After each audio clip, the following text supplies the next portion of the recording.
Next మనం కరీంనగర్ వెళ్దాం. అక్కడ మా ప్రతినిధి శ్రీకాంత్ మనకు అందుబాటులో ఉన్నారు. ప్రధానంగా assembly సమావేశాలపై BJP MP Bandi Sanjay fire అయినటువంటి పరిస్థితి కనిపిస్తోంది. 1200 టీఎంసీలకు పైగా కృష్ణా నీటిని కాంగ్రెస్ బీఆర్ఎస్ పార్టీలు ఏపీకి దోచిపెట్టింది నిజం కాదని కూడా కొన్ని వ్యాఖ్యలు చేసి ప్రశ్నించినటువంటి పరిస్థితి కనిపిస్తుంది. కేసీఆర్ పాలనలో 812 టీఎంసీల నీటిని సీమకు దోచిపెట్టారని కూడా ప్రధానంగా ఆరోపిస్తున్నారు బండి సంజయ్. సో దీనికి సంబంధించి పూర్తి అప్డేట్ చేయండి, చెప్పండి శ్రీకాంత్. కరీంనగర్ ఎంపీ బండి సంజయ్ కుమార్ ఏదైతే ప్రజాహిత యాత్ర మొదలు చేపట్టారు. గత 2 రోజుల క్రితం ప్రారంభమైన యాత్ర ఈ 3వ రోజు ఈ రోజు వేములవాడ నియోజకవర్గంలో కొనసాగుతుంది. అయితే ఈ యాత్రలో భాగంగా కూడా ఆయన కాంగ్రెస్ తో పాటు బీఆర్ఎస్ పార్టీలపై విరుచుకుపడ్డారు. అయితే ముఖ్యంగా ఏదైతే గతంలో బీఆర్ఎస్ పార్టీకి సంబంధించిన ముఖ్యమంత్రి కేసీఆర్ 500 కోట్లతో కూడా వేములవాడ దేవాలయాన్ని అభివృద్ధి చేస్తానని చెప్పేసి ఇచ్చిన మాటలే. అంటే ఎక్కడ కూడా దేవాలయం అభివృద్ధి కాలేదంటూ కూడా ఆయన అక్కడ వాస్తవ పరిస్థితులు అందుకు భిన్నంగా ఉన్నాయి, దేవాలయం మాత్రం ఎలాంటి అభివృద్ధి చెందలేదంటూ కూడా ఆయన ఒక హాట్ కామెంట్ చేసిన పరిస్థితి. అయితే ఇకపోతే ఏదైతే ఈ కృష్ణా జలాలకు సంబంధించి ఇటు ఆంధ్రాకు తరలించడం పట్ల గత ప్రభుత్వం అయితేనేమి ఇప్పుడు ప్రస్తుతం కాంగ్రెస్ ప్రభుత్వం కూడా ఈ నీటి తరలింపు విషయంలో అశ్రద్ధ వహిస్తున్నారంటూ కూడా ఆయన విరుచుకుపడ్డ పరిస్థితి అయితే నెలకొంది.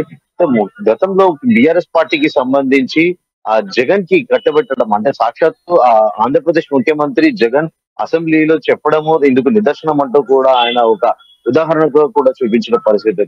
ఇకపోతే కాంగ్రెస్ పార్టీ ఏదైతే ప్రజలకు సంబంధించి అర్థవంతమైన చర్చ కొనసాగట్లేదు అసెంబ్లీలో అంటూ కూడా ఆయన అంటే ఇచ్చిన హామీల అమలుకు దిశగా కూడా ఏం చేయట్లేదు అంటూ కూడా ఆయన మండిపడ్డ పరిస్థితి ఉంది. అంటే గతంలో ఇచ్చిన బీఆర్ఎస్ పార్టీ లాగే కూడా ఏదైతే కాంగ్రెస్ పార్టీ కూడా వ్యవహరిస్తుందంటూ కూడా ఆయన మండిపడ్డారు. ఇకపోతే కేంద్రంలో 400కు పైగా రాబోయే లోక్సభ ఎన్నికలకు గాను 400 సీట్లకు పైగా కూడా తప్పకుండా గెలిచి తీరుతాము, ఎవరితో కూడా పొత్తు అవసరం లేదు తమకు అని చెప్పేసి ఏదైతే బీజేపీ పార్టీ ఒక స్పష్టమైన మెజారిటీతో కూడా గెలుస్తుంది, సొంతంగా తాము ప్రభుత్వాన్ని ముచ్చటగా 3వ సారి మోదీ ప్రభుత్వాన్ని ఏర్పాటు చేస్తామని చెప్పేసి ఒక ధీమా వ్యక్తం చేస్తున్న పరిస్థితి. అయితే ఆయన ఈ క్యాంపెయిన్ లో భాగంగా ప్రతి ఇంటికి కూడా తిరుగుతూ కూడా ఇన్ని సంవత్సరాలుగా అంటే గత పర్యాయంలో కూడా మోదీ ప్రభుత్వం సాధించిన విజయాలతో పాటు సంక్షేమ పథకాల అమలును ఇంటింటికి కూడా ఏదైతే ప్రజలకు వివరిస్తూ కూడా ఆయన ఈ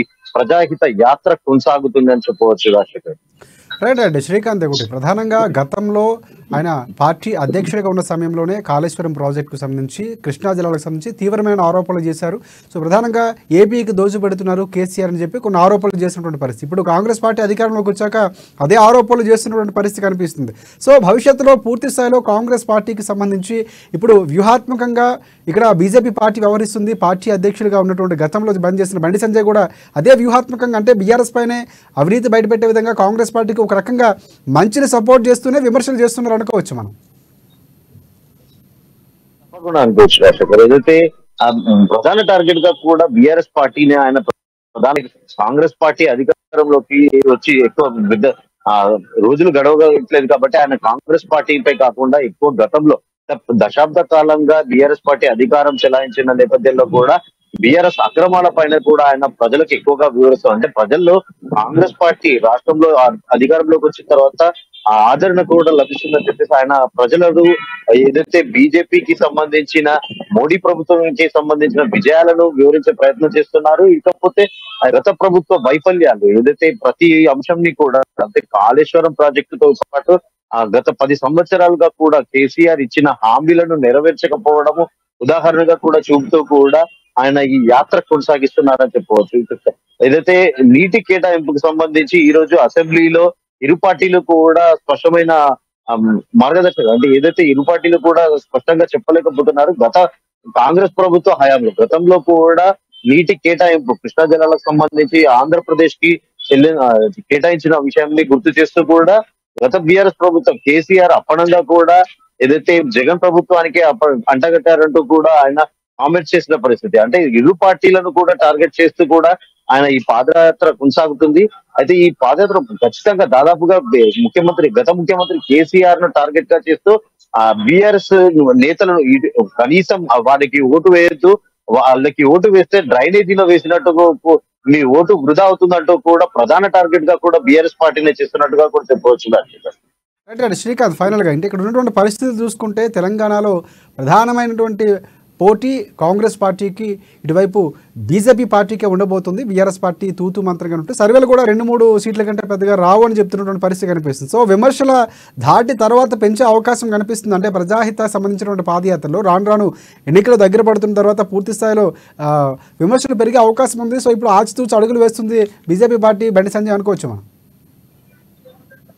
తప్పకుండా రాజశేఖర్, ఏదైతే ఇప్పుడు ఈ 15వ తారీఖు వరకు కూడా అదైతే ఆ 15వ తారీఖు 15వ తేదీ తర్వాత కూడా పార్లమెంట్ కు సంబంధించి ఆయన ఢిల్లీ వెళ్ళనున్నారు. అయితే ఈ ఈ గ్యాప్ లో అంటే మొదటి విడతగా కూడా ఆయన ఈ నిన్న మొన్న జగిత్యాల జిల్లాతో పాటు ఈ రోజు సిరిసిల్ల నియోజకవర్గాల్లో కూడా పర్యటిస్తున్నారు.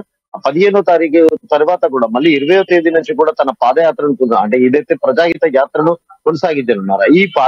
ఈ ప్రజాహిత యాత్రలో భాగంగా కూడా ఆయన మీరు అన్నట్టుగా కూడా ఖచ్చితంగా కాంగ్రెస్ పార్టీని టార్గెట్ చేసే అవకాశం కూడా లేకపోతే సర్వేల అంచనాల ప్రకారం కూడా బీఆర్ఎస్ పార్టీ ఈసారి పెద్దగా సీట్లు రాలేకపోతుందని కూడా చెప్తా. అంటే ఏదైతే కరీంనగర్ కి సంబంధించి పోటీకి ఎవరు లేరు అంటూ కూడా ఆయన ఒక ధీమా వ్యక్తం చేస్తారు. అంటే బీఆర్ఎస్ పార్టీ నుంచి ఇప్పటికే ఏదైతే బోయినపల్లి వినోద్ కుమార్ ను అభ్యర్థిగా ప్రకటించిన విషయం తెలిసింది. అయితే ఆయన స్థానికుడు కాదంటూ కూడా తాను స్థానికంగా ఉన్నానంటూ కూడా ఆయన ఇప్పటికే ప్రజల్లో చెప్పుకునే ప్రయత్నం అయితే చేస్తున్నారు.